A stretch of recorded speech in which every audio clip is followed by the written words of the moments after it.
বিড়ালের জন্য milk replacer কেন প্রয়োজন?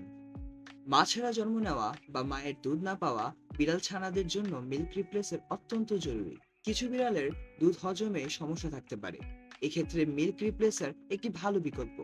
মিল্ক রিপ্লেসার কেন গরুর দুধের চেয়ে ভালো? বিড়ালের শরীরের প্রয়োজনীয় সব পুষ্টি উপাদান মিল্ক রিপ্লেসারে সঠিক অনুপাতে থাকে। গরুর দুধে এই ভারসাম্য নাও থাকতে পারে। বিড়ালের হজম ব্যবস্থা গরুর দুধ হজম করতে অসুবিধা করতে পারে। মিল্ক রিপ্লেসার বিশেষভাবে বিড়ালের হজমের জন্য তৈরি করা হয়। তবে মিল্ক রিপ্লেসার কিভাবে ব্যবহার করবেন? সবসময় পণ্যের নির্দেশনাবলী ভালোভাবে পড়ে মিল্ক রিপ্লেসার তৈরি করবেন। এক্ষেত্রে তাপমাত্রাকে গুরুত্ব দিবেন। মিল্ক রিপ্লেসার কুসুম গরম হওয়া উচিত। খুব গরম বা ঠান্ডা হলে বিড়াল ছানা খেতে চাইবে না। বিড়াল ছানার বয়স ও ওজনের উপর ভিত্তি করে পরিমাণ নির্ধারণ করুন। নির্দিষ্ট সময় অন্তর অন্তর খাওয়ান। হ্যাঁ, কোথা থেকে কিনবেন? ওয়েল, সেক্ষেত্রে অরিজিনাল পণ্য নিতে আমাদের ওয়েবসাইট ভিজিট করুন অথবা আমাদের সাথে ফোনে যোগাযোগ করুন।